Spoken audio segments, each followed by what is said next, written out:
All right. Hi, everybody. My name is Andrea Chavarria, and I'm an immigration attorney.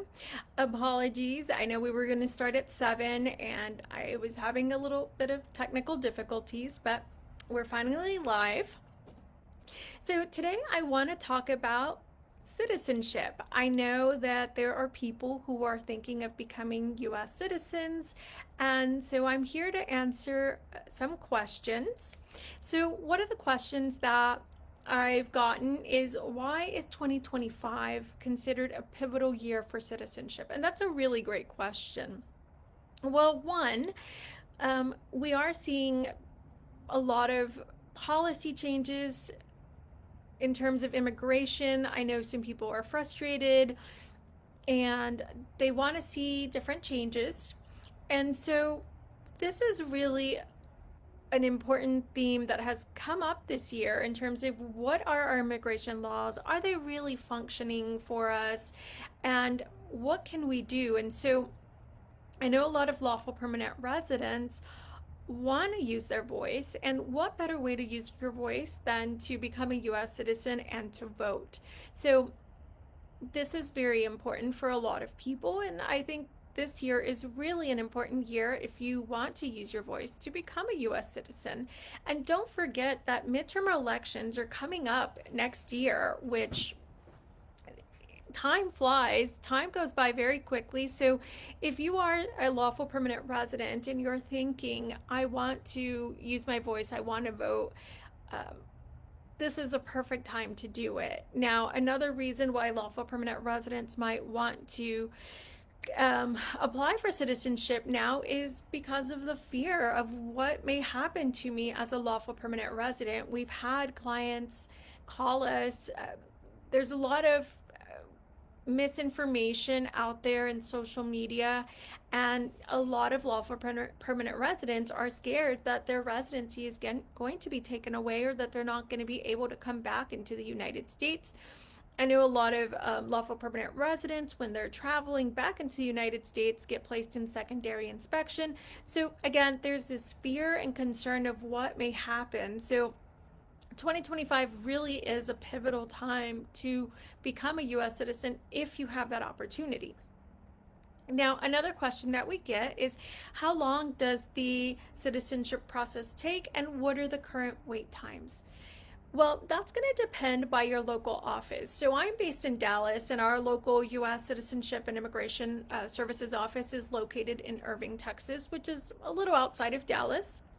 And right now, we've had a mix of cases. We've had some cases where we filed for citizenship and our client has gotten that interview notice within a month and a half, 2 months. And we've had other situations where it's taken approximately 6 to 8 months. So, again, how long it's going to take is really going to depend on the local office, because when you apply for citizenship, you're going to get an interview, and depending on how busy the office is, how many officers they have adjudicating these cases will determine, how long it's going to take your case to process. Another good question that I often get are, what are the most common pitfalls during the application? And there are lots of issues that we can see sometimes when someone is applying for citizenship. And if you're planning on applying for citizenship, but think, maybe there's something that I don't feel comfortable filing on my own, or I need to get some clarification before I file, please consult with an immigration attorney, because we do see situations, unfortunately, where the person files on their own, they're not aware of the law, and now they find themselves in removal proceedings or their application has been denied, and that's time and money. So, one of the common pitfalls is taxes. The government wants to make sure that once you've become a lawful permanent resident, you are filing your taxes as you should. So, if you haven't filed your taxes, that's going to affect your ability to become a US citizen. Likewise, if you owe the IRS money, then that can affect you. Now, if you're under a payment plan, you are paying every single month. That's fine as long as you can establish that you owe that money and that you are paying, then that shouldn't be an issue. But again, if you are if you have that issue, best to consult with an attorney, but these are issues that we do see when someone applies for citizenship. Another common pitfall that we see is a person has spent too much time outside the United States. Or the person is actually living outside the United States and traveling into the US simply to visit. Now, remember, lawful permanent resident status means that you, the resident, are living here in the United States. Now, as a lawful permanent resident, you can travel outside the United States, you can go visit wherever you would like, but your residence has to be here. You're the one living here in the United States. And if you're using your residency card as a tourist visa and just coming into the US, let's say every couple of weeks, a month, then you fly back out for 8 months, come back for another month, that's going to be a really big red flag for immigration. Another thing that we see is the failure to disclose criminal history, and this is extremely important.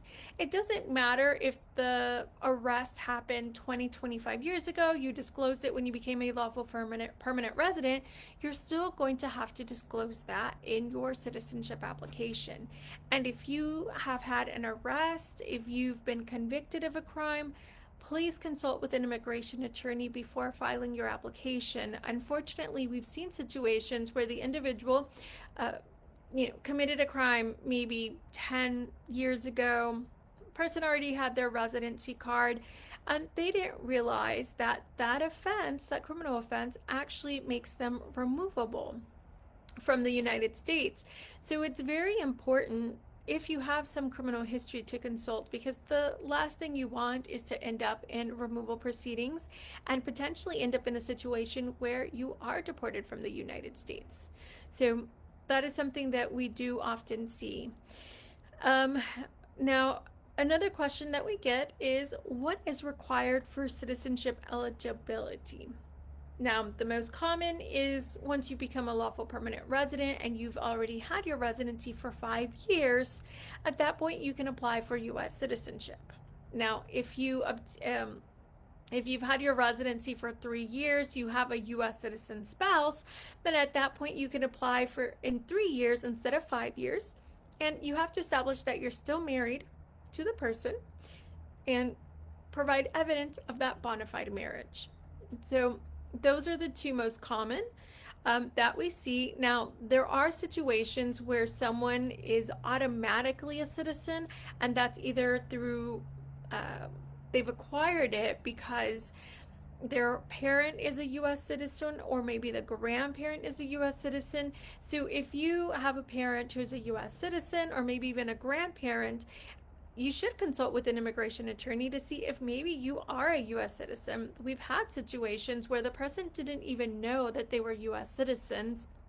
And in that situation, we simply can apply for a US passport, or we can also apply for the certificate of citizenship. But going back to the general requirements for citizenship, like I said, you have to have the time, generally 5 years of with your residency card. You have to establish good moral character. The good moral character period is within the last 5 years of submitting your application. But again, if you have criminal history, it's important to make sure that that's not going to affect you, because even if the good moral character period is within it's 5 years, if you committed a deportable or removable offense 7 years ago, that's going to affect you. So good moral character is important. And with good moral character, there's a bar depending on, there are certain situations where you are prohibited from establishing good moral character within that time period. And then there are situations where you might not be barred, but on discretionary grounds, USCIS could still deny your case for lack of good moral character during that time period. You also have to establish physical presence, that you've been in the United States at least 2.5 years of the last 5 years, and you have to pass the civics exam. And a lot of people like to ask is, what is the civics exam? Well, the civics exam, you have to memorize 100 questions. Out of those 100 questions, the officer will ask you 10 questions. You have to get 6 right in order to pass. And this is not multiple choice, it's not written. It's a verbal exam. So the officer will ask you, for example, um, who is the current Speaker of the House, and you just respond verbally to the officer. The other portion of the exam includes, usually the officer will on a tablet have a sentence written out and you will have to read that to them.